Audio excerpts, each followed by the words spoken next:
इस बीच बड़ी खबर ये अहमदाबाद ब्लास्ट केस से जुड़ी बड़ी खबर है। अहमदाबाद ब्लास्ट केस में 38 को फांसी की सजा सुना दी गई है। अहमदाबाद ब्लास्ट केस से जुड़ी बड़ी खबर, 38 लोगों को फांसी की सजा हुई है। 26 जुलाई 2008 ब्लास्ट केस मामला, अहमदाबाद ब्लास्ट मामला, 38 लोगों को फांसी की सजा कोर्ट की तरफ से सुनाई गई है। आज फैसले का दिन था और 38 को फांसी की सजा। 2008 अहमदाबाद ब्लास्ट केस, 38 लोगों को फांसी की सजा हुई है। अभी कोर्ट ऑर्डर में और किन किन अहम बिंदुओं का जिक्र है, अभी इस बाबत हम और इंतजार कर रहे हैं। मेरे सहयोगी जुड़ेंगे, मुझे और जानकारी देंगे, लेकिन इस बीच बड़ी खबर 2008 ब्लास्ट मामले में 38 लोगों को फांसी की सजा। अमित राजपूत हमें और जानकारी देंगे। अमित, 38 को फांसी की सजा सुनाई गई है। बिल्कुल, देखिए, ये देश के इतिहास में पहली बार ऐसा हुआ है कि अहमदाबाद का जो 2008 का सीरियल ब्लास्ट का जजमेंट है, फैसला आया है, उसके अंदर जिस तरह से सजा का ऐलान किया गया, ये हिस्टोरिकल है। 38 लोगों को फांसी की सजा जो है वो दी गई है। बिल्कुल मेरे सामने ये अहमदाबाद की विशेष अदालत है और इसी अदालत के जो स्पेशल कोर्ट के जज जो हैं, जज AR पटेल ने सजा की सुनवाई की। लगातार 6 जज बदले गए और 14 साल बाद जब यहां पर फैसला आया है, 38 लोगों को फांसी की सजा जो है वो सुना दी गई है। ये बड़ा घटनाक्रम है जिसके अंदर बहुत सारे अपराधी जो हैं उन्हें आजीवन कारावास की सजा भी हो सकती है, लेकिन जिन 49 चेहरे थे उनमें से 38 लोगों को, यानी 38 अपराधियों को जिनको कोर्ट ने दोषित माना था, उन्हें 49 में से 38 लोगों को फांसी की सजा जो है वो सुनाई गई है। ये एक ऐतिहासिक फैसला है।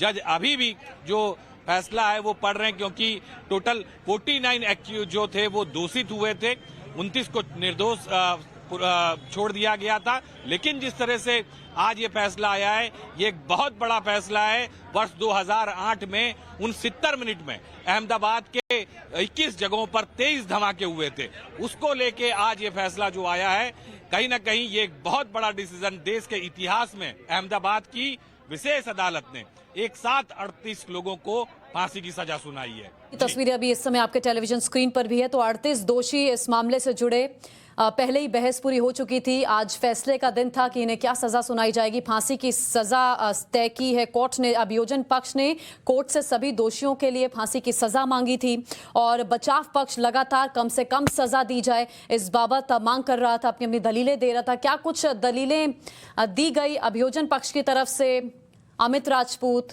जिस बिना पर यह निर्णय कोर्ट ने लिया? बहस के टाइम कौन कौन सी दलीलें रखी गई थी? ये जब मामला हुआ था, लगातार बिल्कुल मैं देखिए ये बताना चाहूंगा कि जो ये मामला जब ये कोर्ट में इसकी सुनवाई जो थी वो काफी लंबे सालों तक चली, 14 साल तक, यानी आज 14 साल बाद जब ये फैसला आया है। जब कोर्ट की सुनवाई हुई तो उसमें लगातार जितने भी अपराधी थे उनकी तरफ से सबसे पहले तो ये दलीलें की गई थी कि उनका कोई कनेक्शन नहीं है, पुलिस ने गलत तरीके से उन्होंने उठाया है। लेकिन जिस तरह से अहमदाबाद क्राइम ब्रांच और DGP आशीष भाटिया के नेतृत्व में जिस तरह से एक आखिर टीम बनाई गई थी, अभय चुड़ासमा उस टीम को लीड कर रहे थे, उसके साथ में RV असारी अधिकारी थे, बहुत सारे ऐसे अधिकारी क्राइम ब्रांच के, AB सैयद एक सब इंस्पेक्टर हुआ करते थे, ऐसे बड़े बड़े अधिकारी जो थे उन लोगों ने काम किया था और सबूतों के साथ में देश के अलग अलग हिस्सों से इन अपराधियों को पकड़ा था। और ये जो मामला था इसके अंदर पाकिस्तान का कनेक्शन था वो सामने आया था। सबसे बड़ी बात ये थी कि सिमी जो एक ऐसा आतंकवादी संगठन, इंडियन मुजाहिदीन के लिए काम करने वाला संगठन, उनका कनेक्शन जो वो था वो सामने आया था। कोर्ट में सरकारी वकील जो हैं सुधीर ब्रह्मभट्ट, अमित पटेल जो सरकारी वकील हैं, उनकी तरफ से, ये दोनों वकीलों की तरफ से दलीलें की गई थी और दलीलों में ये कहा गया था कि ये जो अपराध है ये जघन्य अपराध है। जिस तरह से निर्दोष लोगों को मौत के घाट उतारा गया, ये एक पूरा प्री प्लान्ड षड्यंत्र था।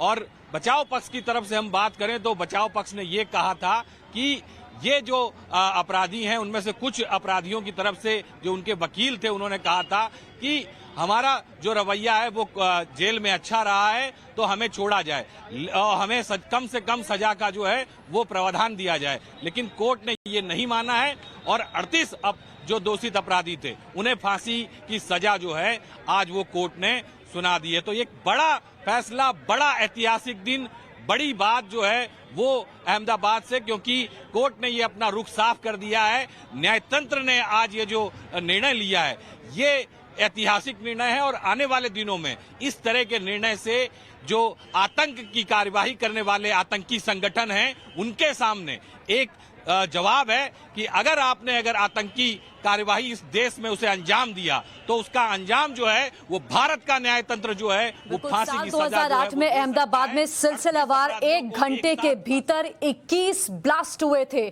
56 लोगों की मौत हो गई थी, 200 लोग इसमें जख्मी हुए थे। जो लोग प्रभावित हुए इस ब्लास्ट में, इस पूरी घटना में अमित, उनके परिवार वालों को आज इंसाफ मिला है।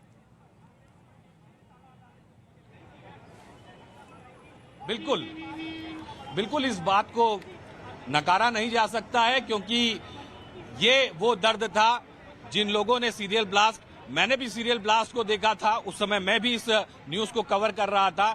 जिस तरह की घटनाएं हुई थी, अहमदाबाद को जिस तरह से टारगेट किया गया था, लेकिन काबिले तारीफ ये होगी, खास करके तत्कालीन मुख्यमंत्री नरेंद्र मोदी गुजरात के हुआ करते थे, गृह मंत्री अमित शाह तत्कालीन गृह मंत्री गुजरात के हुआ करते थे, और जिस तरह से सिर्फ 19 दिन के अंदर 30 से ज्यादा अपराधियों को क्राइम ब्रांच ने पकड़ा।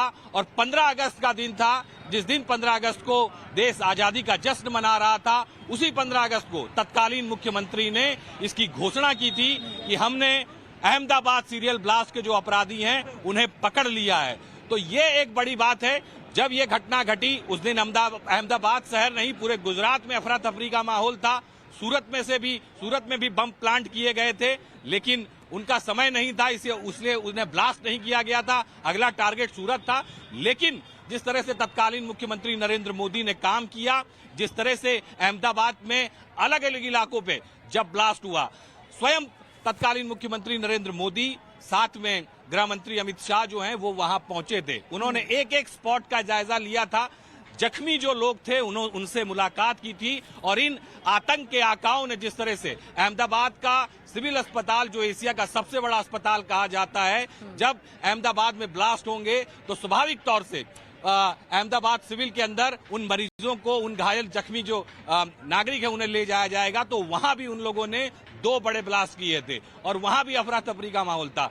लेकिन प्रधानमंत्री जब गुजरात के तत्कालीन मुख्यमंत्री हुआ करते थे तो उन्होंने एक एक्शन प्लान बनाया, उनके अंदर दर्द था, और जिस तरह से ये अपराधियों को आज फांसी की सजा मिली है, जिस तरह से ये जख्म जो उन परिवारों को मिले थे जिन्होंने अपने स्वजनों को खोया था, निर्दोष स्वजनों को खोया था, आज उनके दिल को राहत मिली होगी, क्योंकि 14 साल का लंबा इंतजार, फिर भी उसके बाद ये सजा का जो ऐलान हुआ है, तो स्वाभाविक तौर से आज उन परिवार के स्वजनों से भी हम बात करेंगे, उनसे भी ये जानना चाहेंगे कि क्या वो कहना चाहते हैं। लेकिन अभी जज जो हैं वो फैसला पढ़ रहे हैं, और इसमें से कुछ ऐसे अपराधी जो हैं जिन्होंने अहमदाबाद जेल के अंदर, साबरमती जेल में सुरंग खोदने का भी प्रयास किया था, तो उसमें भी वो लोग अभी अपराधी के तौर पे हैं। वो मसला भी जो है उन पे चल रहा है। लेकिन ये बात स्पष्ट है कि तत्कालीन मुख्यमंत्री नरेंद्र मोदी ने जिस तरह से, मुझे याद है बराबर वो दिन जब ये सारी घटनाएं हुई, उसके बाद में तत्कालीन मुख्यमंत्री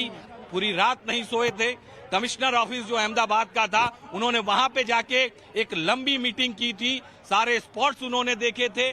तो कहीं ना कहीं ये जो एक्शन जो था, जो दर्द प्रधानमंत्री तत्कालीन मुख्यमंत्री नरेंद्र मोदी की आंखों में था, आज उनके इस काम की वजह से उनकी जो ये एक रणनीति थी, क्योंकि जिस तरह से अधिकारियों को, पूरे गुजरात में से ऐसे विशेष अधिकारियों को अलग अलग जगहों से, अलग अलग जिलों से बुलाया गया था, और उन्हें उसके बाद में क्राइम ब्रांच में ये पूरा ऑपरेशन दिया गया था। और उसकी जो टीम के नेतृत्व की हम बात करें तो वो आशीष भाटिया, जब गुजरात के तत्कालीन अहमदाबाद क्राइम ब्रांच के जॉइंट सीपी हुआ करते थे, जो अभी गुजरात के डीजीपी हैं, तो ये पूरी कार्रवाई हुई और एक एक जो आतंक का आका और आतंक के षड्यंत्र से जुड़ा हुआ व्यक्ति था उसे पकड़ा गया, पर्दाफाश किया गया, सबूत लाए गए, और आज ये मामला सामने है। अभी देखना यह है कि और जो जज फैसला सुना रहे हैं उसमें क्या क्या चीजें उनकी तरफ से कही जाएंगी बिल्कुल, और उस कॉपी क्या का भी हम इंतजार कर रहे हैं। तो 49 में से 38 दोषियों को फांसी की सजा सेशंस अदालत ने सुनाई है। 26 जुलाई 2008 का वो काला दिन, शाम को जब बाजार गुलजार थे, लोग अपनी रोजमर्रा की जिंदगी में व्यस्त थे, लेकिन उन्हें पता नहीं था अगले पल क्या हो जाएगा। एक के बाद एक सिलसिलेवार 21 बम धमाके होते हैं, 26 लोगों की जान चली जाती है, 200 के करीब लोग